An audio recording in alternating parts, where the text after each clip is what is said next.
मी लातूर जिल्ह्यामधून आलेली. कुठल्या गावातून? रोकडा सावरगाव. रोकडा सावरगावातून आले. अहमदपूर तालुक्यातल्या गावातून आलेली मुलगी आहे.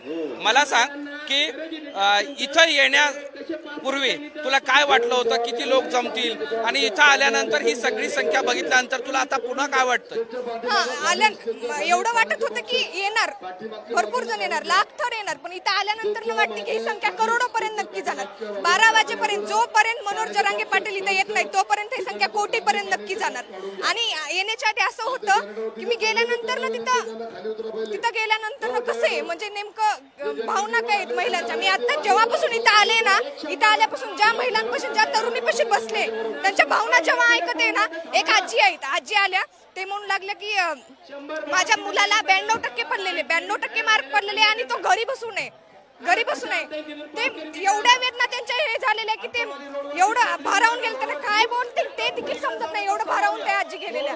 याच्यावरून एवढं समजतं की प्रत्येकाच्या मनात एवढ्या वेदना आहेत, अफाट वेदना. आणि ह्या वेदना आहे का ह्या सरकारला जागा करणार आहे? हे वेदना आमच्या ऐकून ते सरकार जागा होतं का नाही हे बघायचं.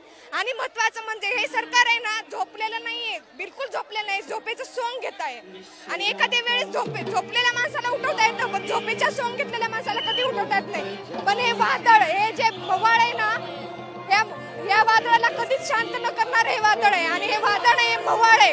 हे मवाळ उठल्यानंतर एकदा जर डंक मारायला, विषाणू मवाळचा डंक मारायला सुरुवात केला तर या सरकारचं काही होणार नाही. जर यांना जर आरक्षण द्यायचं नसेल तर बिलकुल त्यांनी खुर्ची खाली करावं. मला सांग, या सभेनंतर मराठ्यांना न्याय मिळेल? अपेक्षा तर आहे, मिळायलाच पाहिजे. आणि नाही मिळालं तर त्याचं तीव्र रूप बघायला सरकारनं तयार व्हायला पाहिजे. आम्हाला न्याय मिळायलाच पाहिजे, सरकारला कळायलाच पाहिजे मराठी काय आहे. दादा, मी विदर्भातून आलेली आहे, कुणबी आहे आणि माझं माहेर मराठवाड्यात आहे, मराठा आहे. माझं कुणब्यांसोबत झालंय आणि कुणबी समाज विदर्भातून खूप मोठा इथे आलेला आहे सपोर्ट करण्यासाठी.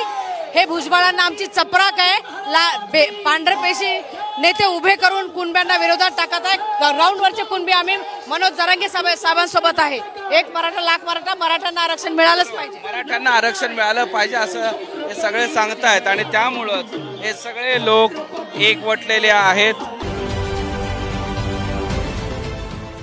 देश विदेशातील प्रत्येक घडामोडींचे लाईव्ह अपडेट मिळवण्यासाठी आता साम टीव्हीच्या सर्व सोशल मीडिया प्लॅटफॉर्मला लाईक, फॉलो आणि सबस्क्राईब करा. तसंच सर्व नोटिफिकेशनसाठी बेल आयकॉन प्रेस करायला विसरू नका.